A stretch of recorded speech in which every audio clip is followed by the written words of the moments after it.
Respect, honor, and reverence are words that normally may not be associated with war, but this video will prove that wrong.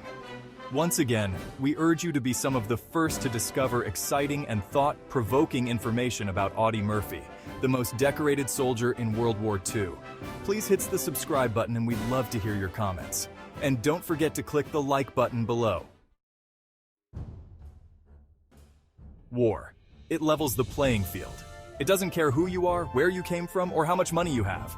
In the face of conflict, it's courage and character that define a man. And few men embody this truth like Audie Murphy. He wasn't born a hero. He was forged into one in the fires of World War II. Audie Murphy stands as a symbol of American heroism, his name etched in the annals of history as the most decorated U.S. soldier of that brutal conflict. His story is one of extraordinary valor, of resilience in the face of overwhelming odds. It's a story that deserves to be told, remembered, and honored. The winter of 1945 was a brutal one in France. The snow fell heavy, blanketing the battlefields in a deceptive silence. The 3rd Infantry Division was pushing towards the Rhine. Every inch gained a testament to their grit and sacrifice. On January 26th, they found themselves locked in a desperate struggle near the small town of Holzwihr. The German army, though reeling, was far from defeated. They threw everything they had at the advancing Americans, including a ferocious counterattack aimed at the 3rd Division's flank. The attack hit hard, threatening to overrun the American positions. Men were falling, the air thick with the smell of gunpowder and fear.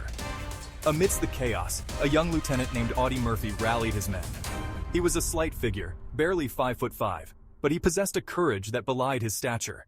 With a Thompson submachine gun in hand, he charged towards the enemy, his voice a beacon amidst the din of battle.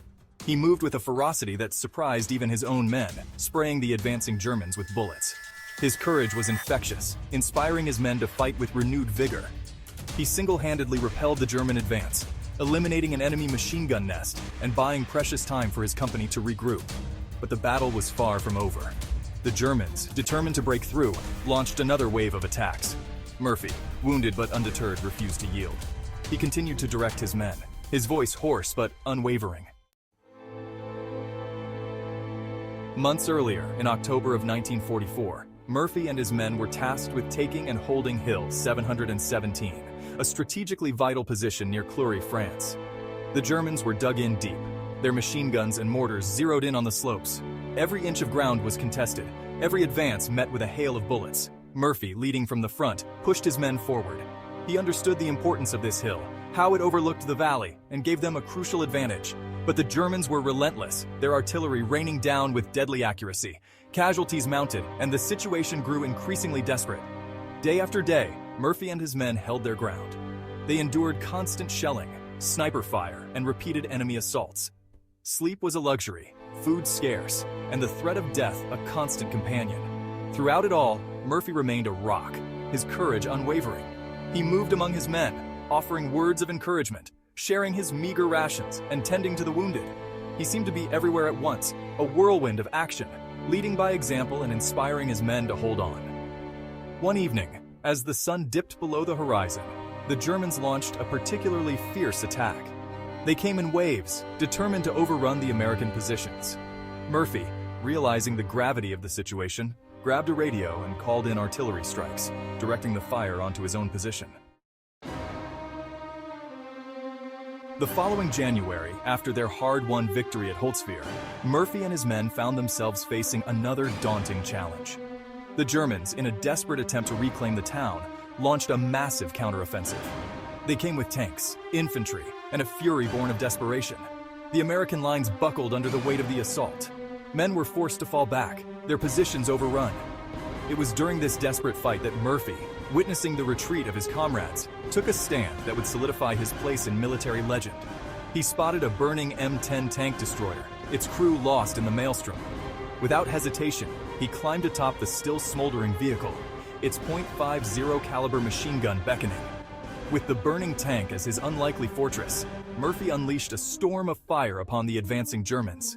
He stood exposed, a lone figure silhouetted against the flames, the air around him filled with the whine of bullets and the roar of the tank's burning engine. For over an hour, he held off the enemy advance, mowing down wave after wave of German infantry. His actions were nothing short of suicidal. Yet they held the German attack at bay, allowing the remnants of his company to regroup and for reinforcements to arrive. He was wounded again during this furious defense, but he refused to relinquish his position until the tide of battle had turned.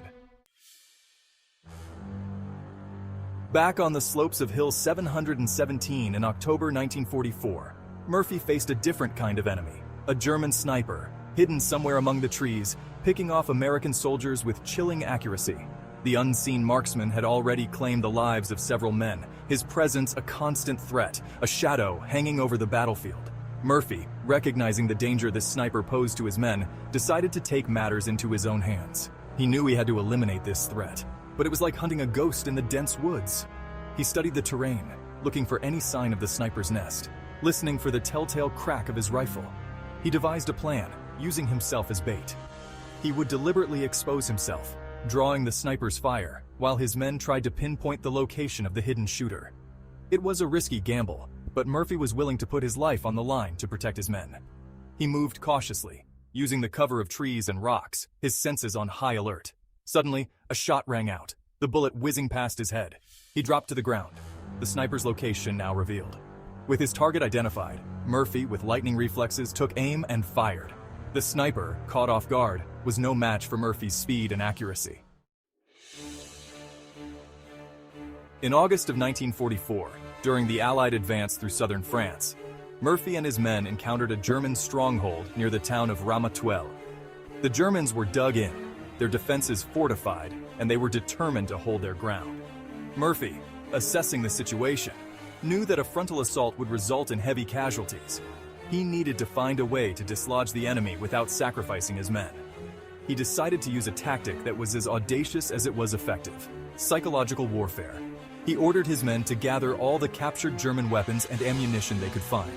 They piled it high, creating a formidable display of firepower. Then, using a loudspeaker, Murphy addressed the German soldiers in their own language.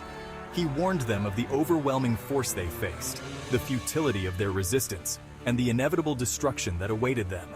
He promised them safe passage if they surrendered, but threatened annihilation if they refused. His words, amplified by the loudspeaker, echoed across the battlefield.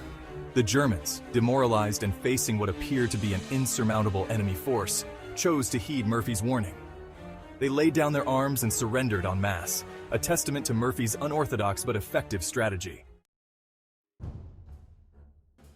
Audie Murphy's story is a testament to the indomitable spirit of those who serve. He represents the best of America, the embodiment of courage, leadership, and sacrifice. His actions on the battlefields of Europe earned him over 33 medals and decorations, including the Medal of Honor, the highest military award for valor. But Audie Murphy's story is not unique. It reflects the bravery and sacrifice of countless men and women who have served our nation in times of war and peace. Their stories, though perhaps not as decorated, are no less worthy of our respect and honor.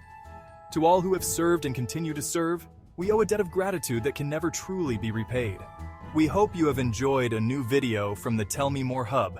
If you want to always be the first to discover interesting information about exciting and thought-provoking topics, please hit the subscribe button. It's your opportunity for us to tell you more. And don't forget to click the like button.